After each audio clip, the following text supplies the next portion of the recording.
Crispy পোটাটো fry বানানোর জন্য প্রথমে এই আলুগুলোকে সেদ্ধ হয়ে দেবো।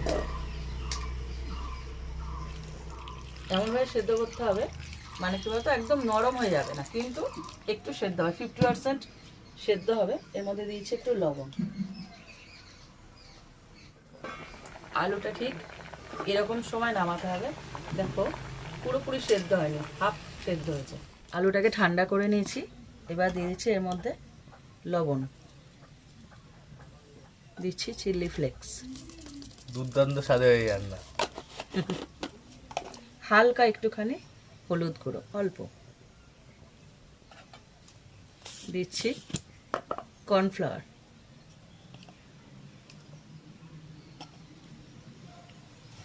আর দিচ্ছি একটু কসুরি মেথি, একটু।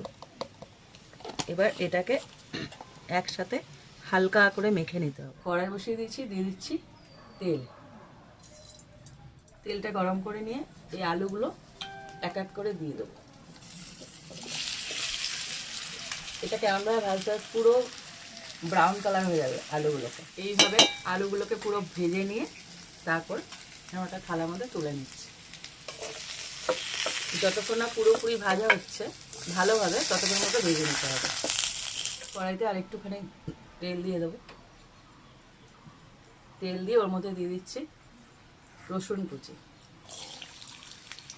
এখানে 3 থেকে 4টে রসুন কুচি করা আছে, আর এখানে নিয়েছি কারি পাতা। এটাকে ধুয়ে পরিষ্কার করে শুকনো করে মুছে নিয়েছি। কি ফাটে!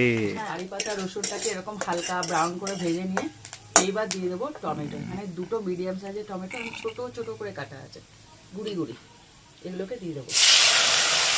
টমেটোটা পুরো গলে গেছে, এবার দিয়ে দিচ্ছি লবণ স্বাদ মতো, হলুদ গুঁড়ো, কাশ্মীরি লঙ্কার গুঁড়ো। এখানে কোনো ঝাল লঙ্কার গুঁড়ো যাবে না।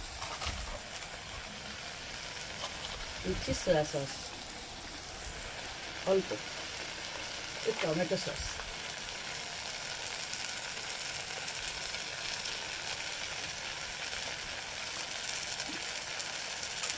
এবার এটাকে একটু কষিয়ে নিতে হবে। দিচ্ছি সামান্য চিনি আর একটু কসুরি মেথি, একটু হালকা মিশিয়ে এর মধ্যে এবার দিয়ে দেবো আলুগুলোকে। আলুগুলো একটা কোট হয়ে যাবে এর মধ্যে।